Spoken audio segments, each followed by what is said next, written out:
अब हम आपको पंजाब से ऐसी तस्वीरें दिखाएंगे जिन्हें देखकर आपको ऐसा लगेगा जैसे आप 1980 के पंजाब में आ गए हैं, जब खालिस्तान के नाम पर पूरे पंजाब में आतंक फैला हुआ था। आज स्वर्ण मंदिर पर हुए ऑपरेशन ब्लू स्टार को 38 वर्ष पूरे हो गए हैं और इस मौके पर आज अमृतसर में बाकायदा पुलिस की सुरक्षा के बीच कट्टर खालिस्तानियों ने खुलेआम सड़कों पर खालिस्तान जिंदाबाद के नारे लगाए और आज़ादी की मांग करते हुए शहर में खुलेआम जुलूस निकाला। और ये सब कुछ वहाँ की पंजाब पुलिस की प्रोटेक्शन में हो रहा था। पुलिस वहाँ खड़ी हुई थी और ये सब होते हुए देख रही थी और पूरा भारत आज चुपचाप ये सब होते हुए देख रहा है। पूरा भारत के ही एक राज्य में एक अलग देश बनाने की मांग और उन नारों को चुपचाप सुन रहा है। हमारे देश की अलगाववादी ताकतों ने भारत को अब कई मोर्चों पर घेर लिया है, चाहे कश्मीर हो, पंजाब हो, उत्तर पूर्व के कई राज्य हों या पश्चिम बंगाल हो। अभिव्यक्ति की आज़ादी और लोकतंत्र का ऐसा दुरुपयोग आपको दुनिया के किसी और देश में देखने को नहीं मिलेगा और इस बात को इन तस्वीरों से आज आप बहुत अच्छी तरह समझ जाएंगे। आज सैकड़ों लोगों की भीड़ अमृतसर के स्वर्ण मंदिर में पहुंच गई, जहां लोगों के हाथों में खालिस्तानी आतंकवादी जरनैल सिंह भिंडरावाले के पोस्टर थे। इनमें एक पोस्टर पर क्या लिखा था आप खुद देख सकते हैं। इस पोस्टर पर लिखा था, मैं आपको पढ़कर सुनाता हूं, भिंडरावाले का क्या पैगाम, सिख कौम का क्या अरमान, पंजाब बनेगा खालिस्तान। ये चोरी छुपे नहीं हो रहा काम, ये रात के अंधेरे में नहीं हो रहा, किसी दीवार चार दीवारी के अंदर नहीं हो रहा, खुलेआम खुले आसमान के नीचे पुलिस प्रोटेक्शन के साथ, पुलिस की नाक के नीचे, सरकार की नाक के नीचे ये हो रहा है। इन तस्वीरों से आप समझ सकते हैं कि पंजाब में एक बार फिर से खालिस्तानी ताकतें सक्रिय हो गई हैं और इन लोगों की हिम्मत देखिए कि ये पंजाब पुलिस की सुरक्षा में पंजाब को भारत से तोड़ने के नारे लगा रहे हैं और पंजाब पुलिस इन्हीं लोगों को चुपचाप खड़े होकर सुरक्षा दे रही है। इससे बड़ा और भद्दा मजाक इस देश के साथ कुछ हो नहीं सकता। इससे पहले 5 जून को भी अमृतसर में स्वर्ण मंदिर तक एक मार्च निकाला गया था, जिसमें न सिर्फ खालिस्तान के समर्थन में नारे लगे बल्कि ये भी कहा गया कि पंजाब की आज़ादी इन लोगों का हक है और अगर इन लोगों को उनका खालिस्तान नहीं मिला तो वो इसे भारत सरकार से छीन लेंगे। फिर से मैं आपको बताता हूं, वो कह रहे हैं कि अगर खालिस्तान नहीं बनाया तो हम इसे छीन लेंगे। भारत शायद दुनिया का अकेला ऐसा देश होगा जहां इस तरह के जुलूस और प्रदर्शनों को रोकने की बजाय पुलिस उन्हें सुरक्षा देती है। इस जुलूस का आयोजन जिस सिख संगठन की तरफ से किया गया उसका नाम है दल खालसा और इस संगठन पर खालिस्तान मुहिम चलाने के गंभीर आरोप लगते रहे और महत्वपूर्ण बात यह है कि ये सब जानते हुए भी पुलिस ने इस संगठन को ये जुलूस निकालने की अनुमति दी और न सिर्फ अनुमति दी बल्कि पूरी प्रोटेक्शन भी दी। इस मार्च में खालिस्तानी आतंकवादी जरनैल सिंह भिंडरावाले का बेटा ईशर सिंह भी शामिल हुआ और उसने भी खालिस्तान के समर्थन में नारे लगाए। बड़ी बात यह भी है कि जिस वक्त अमृतसर में ये सब कुछ हो रहा था उस समय पंजाब के मुख्यमंत्री भगवंत मान भी खुद अमृतसर में ही मौजूद थे।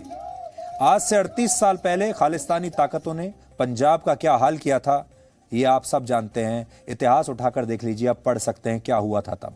और हमें लगता है कि एक बार फिर से पंजाब में खालिस्तान की मुहिम अब मजबूत हो रही है और यह हमारे देश के लिए बहुत बुरी खबर है। इसलिए आज जो तस्वीरें आप देखेंगे आपको ऐसा लगेगा कि हमारा देश 2022 से पीछे जाते हुए अब 1980 में चला गया है।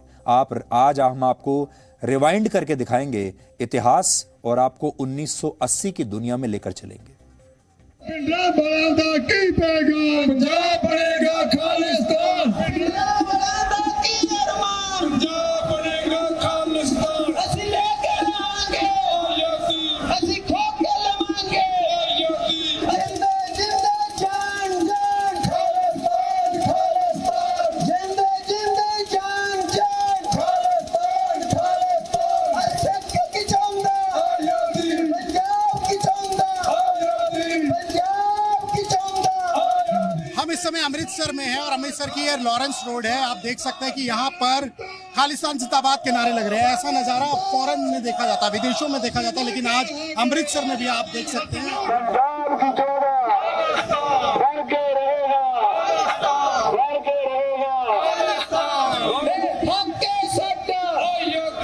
ये पूरा प्रोसेशन जो आपको निकल रहा है लॉरेंस रोड पर है और यहाँ पर भिंडरावाला के जो आतंकवादी भिंडरावाला है उसके जो है नाम की बात हो रही है, उसको सम्मान की बात हो रही है और खालिस्तान की मांग हो रही है।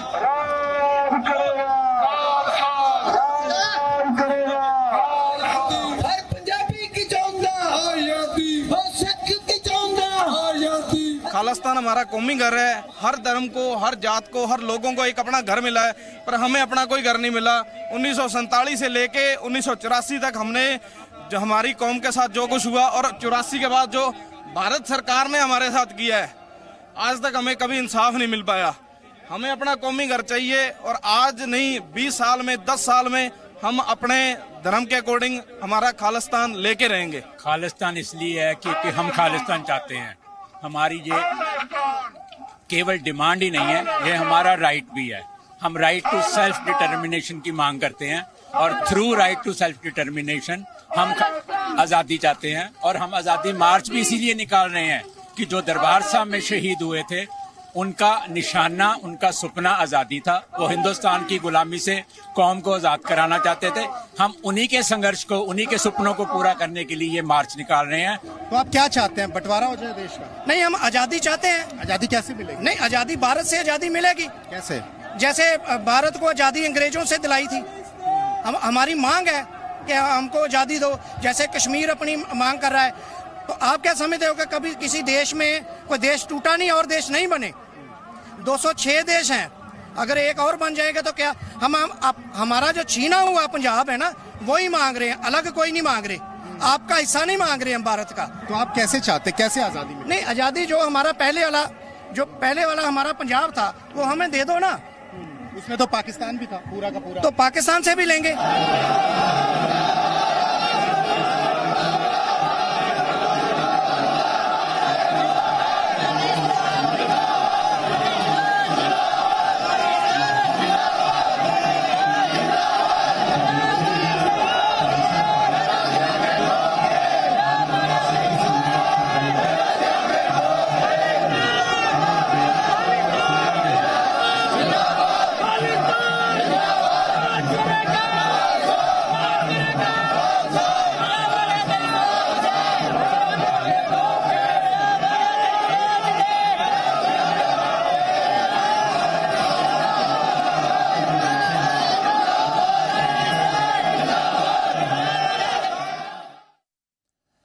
अब आप अगर इन दो तस्वीरों को ध्यान से देखेंगे तो आपको पता चलेगा कि पिछले 38 वर्षों में अमृतसर के स्वर्ण मंदिर की स्थिति ज्यादा नहीं बदली है। बस फर्क इतना है कि उस समय जनरल सिंह भिंडरावाले स्वर्ण मंदिर में छिपा हुआ था और आज उसके पोस्टर यहां लहराए हुए हैं। पहले वो स्वयं यहां पर था। ये तस्वीर आप देखिए, भिंडरावाला, जून 1984 की बात है और आज उसके पोस्टर हैं। और विचार तब भी वही थे और विचार आज भी वही है। यानी स्वर्ण मंदिर में उसकी मौजूदगी और उसकी विचारधारा की मौजूदगी आज भी है और यह बहुत चिंताजनक बात है। खालिस्तान आंदोलन को कमजोर करने में आज का दिन बहुत निर्णायक माना जाता है, क्योंकि वर्ष 1984 में आज ही के दिन भारतीय सेना ने खालिस्तानी आतंकवादियों पर बहुत बड़ी कार्रवाई की थी। 6 जून को ही सेना ने खालिस्तान के सबसे बड़े समर्थक भिंडरावाले को मार दिया था। लेकिन इस कार्रवाई में भारत की सेना को एक दुर्भाग्यपूर्ण कदम भी उठाना पड़ा था और वो कदम ये था कि स्वर्ण मंदिर से आतंकवादियों को हटाने के लिए भारतीय सेना को अपने टैंकों के साथ वहां प्रवेश करना पड़ा और स्वर्ण मंदिर पर गोले दागने पड़े। हालांकि 38 वर्ष बीत जाने के बाद भी ऑपरेशन ब्लू स्टार के बारे में भारत के लोगों को शायद पूरी जानकारी नहीं है, क्योंकि इस ऑपरेशन से ठीक पहले तब पंजाब पुलिस ने अमृतसर में मौजूद तमाम मीडिया के लोगों को, पत्रकारों को जबरदस्ती पकड़कर वहां से बाहर निकाल दिया था और अंबाला भेज दिया था। अब आप सोचिए, उस समय इंटरनेट नहीं था, सोशल मीडिया नहीं था, फेसबुक नहीं था, व्हाट्सएप नहीं था, 24 घंटे के न्यूज चैनल्स नहीं थे, इसलिए जानकारी बाहर निकली ही नहीं और तमाम मीडिया के लोगों को वहां से हटाकर अंबाला भेज दिया गया। ऐसा कहा जाता है कि सिर्फ एक अंतर्राष्ट्रीय न्यूज एजेंसी का एक पत्रकार गलती से वहां पर छूट गया था। स्वर्ण मंदिर के परिसर में 6 जून को क्या हुआ था यह सिर्फ वहां मौजूद भारतीय सेना को ही पता था, क्योंकि और कोई मीडिया का पत्रकार वहां पर मौजूद था ही नहीं। और जैसा हमने आपको बताया, ना कोई सोशल मीडिया था, ना कैमरे थे, ना मोबाइल फोन्स थे, इसलिए उस बात की कोई जानकारी बाहर लोगों तक नहीं पहुंची।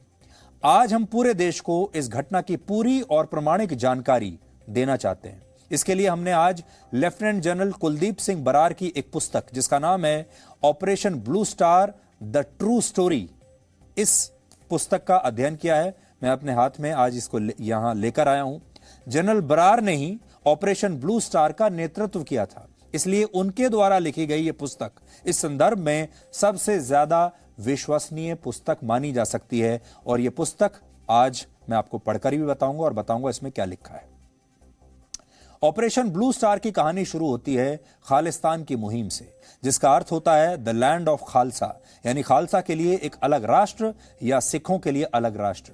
खालसा की स्थापना सिखों के 10वें गुरु गोबिंद सिंह ने वर्ष 1699 में की थी। खालसा का अर्थ होता है प्योर यानी शुद्ध, लेकिन समय के साथ साथ इस विचार के उद्देश्य बदलते चले गए और इसका राजनीतिकरण हो गया। 1980 के दशक में भिंडरावाले खालिस्तानी मुहिम का सबसे बड़ा पोस्टर बॉय बन गया। भिंडरावाले खुद को संत कहता था, लेकिन उसने पंजाब के सिखों को भारत से अलग होने के लिए बहुत भड़काया, बहुत उकसाया और खालिस्तान नाम से एक आंदोलन शुरू किया। हालांकि पंजाब में परिस्थितियां उस वक्त नियंत्रण से बाहर हुई जब वर्ष 1984 में खालिस्तानी आतंकवादियों ने पुलिस अधिकारियों और हिंदू नागरिकों की हत्याएं करना शुरू कर दिया। इन हत्याओं के जरिए आतंकवादियों ने भारत सरकार के खिलाफ एक युद्ध छेड़ दिया था। क्योंकि आतंकवादी इस युद्ध को लंबे समय तक खींचना चाहते थे, इसलिए उन्होंने स्वर्ण मंदिर में 1 महीने तक का राशन पानी इकट्ठा कर लिया, बड़ी संख्या में हथियार इकट्ठे कर लिए। इसकी जानकारी जैसे ही तत्कालीन भारत सरकार को मिली तो यह फैसला हुआ कि भारत सरकार आतंकवादियों को स्वर्ण मंदिर से बाहर खदेड़ने के लिए भारतीय सेना को वहां भेजेगी।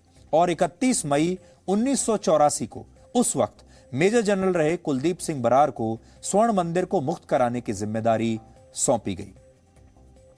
कुलदीप सिंह बरार अपनी पुस्तक में लिखते हैं कि भारत सरकार ने यह अभियान सिर्फ 48 घंटे में खत्म करने का निर्देश दिया था। आप देखिए, यह बड़ा दिलचस्प है। जनरल बरार कह रहे हैं कि जो टाइमलाइन दी गई थी वो था कि 48 घंटे में यह पूरा ऑपरेशन समाप्त कर देना है। इस पुस्तक में लिखा है कि 1 जून को यह अभियान शुरू हुआ और 2 जून को इंदिरा गांधी ने ऑल इंडिया रेडियो पर भाषण दिया और पंजाब के सभी लोगों से नफरत समाप्त करने की अपील की। 3 जून को रेल, सड़क और टेलीफोन से पंजाब का पूरा संपर्क काट दिया गया। 4 जून को लाउडस्पीकर पर भारतीय सेना ने सभी श्रद्धालुओं से स्वर्ण मंदिर से बाहर निकलने की अपील की और फिर 5 जून की रात को भारतीय सेना ने आतंकवादियों पर हमला शुरू कर दिया। भारतीय सेना को लगा था कि कुछ ही घंटों में आतंकवादियों से वो स्वर्ण मंदिर को आजाद करा लेगी, लेकिन ये तमाम अनुमान बिल्कुल गलत साबित हुए। उन्होंने सोचा ही नहीं था कि ये आतंकवादियों के पास इतने हथियार हैं। असल में स्वर्ण मंदिर के पास मौजूद अकाल तख्त में आतंकवादियों ने जबरदस्त मोर्चाबंदी की हुई थी और इस दौरान कई तरफ से गोलाबारी की जा रही थी, जिसकी वजह से सेना के जवान अकाल तख्त के करीब पहुंच नहीं पा रहे थे।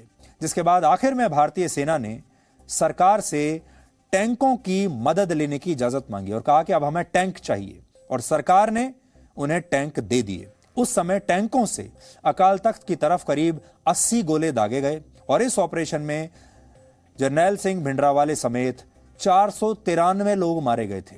इसके अलावा इस ऑपरेशन के दौरान भारतीय सेना के 83 जवान शहीद हुए थे। सोचिए, 83 जवान भारतीय सेना के शहीद होना बहुत बड़ी बात है। बड़े बड़े ऑपरेशंस में भी 83 जवान हमने कभी खोए नहीं है, लेकिन इस ऑपरेशन में हमारे 83 जवान शहीद हुए। और नोट करने वाली बात यह है कि उस समय इस ऑपरेशन की वजह से भारतीय सेना के कुछ सिख जवानों ने भी सेना के खिलाफ और सरकार के खिलाफ विद्रोह कर दिया था। इन सिख जवानों ने तब तत्कालीन प्रधानमंत्री इंदिरा गांधी और सेना के वरिष्ठ अधिकारियों के खिलाफ प्रदर्शन किए। और मैं आपको इस पुस्तक में क्या लिखा है वो मैं आपको बताना चाहता हूं। इसमें लिखा है, Some of the Sikh soldiers had relations and friends in Punjab who had enrolled themselves in the terrorist ranks and from whom they regularly received letters. फिर वो कह रहे हैं कि in their weaker moments, some of them had already become conduits for supply of weapons, ammunition and explosives through backdoor methods.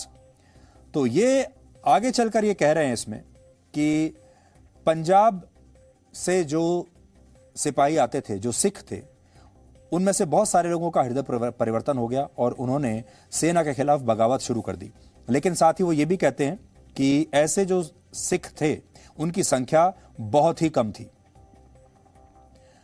और जो इन्होंने ये कदम उठाया था, ये वो कहते हैं कि ये बहुत इमोशनल होकर और गुस्से में आकर उन्होंने ये कदम उठाया था, ये उनकी गलती थी।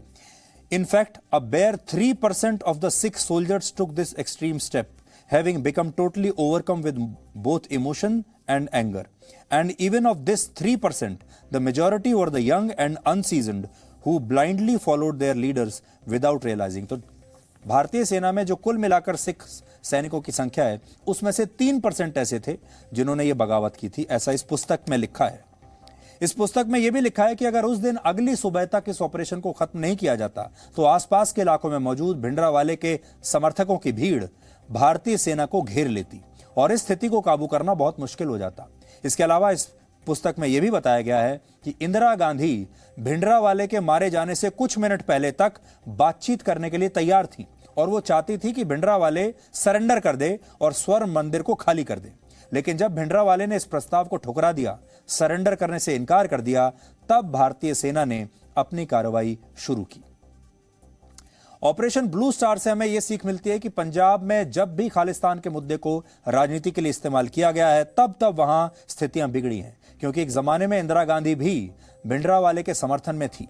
शुरुआती दिनों में इंदिरा गांधी और पंजाब कांग्रेस के तत्कालीन अध्यक्ष ज्ञानी जैल सिंह, जो बाद में राष्ट्रपति भी बने, इन दोनों ने भिंडरावाले का साथ दिया, क्योंकि इंदिरा गांधी भिंडरावाला के जरिए पंजाब में अकाली दल को कमजोर करना चाहती थी। लेकिन इंदिरा गांधी का यह कदम उनके लिए सबसे बड़ी गलती साबित हुआ और भारतीय सेना के 12,000 जवानों को 8 दिन तक ऑपरेशन ब्लू स्टार चलाना पड़ा।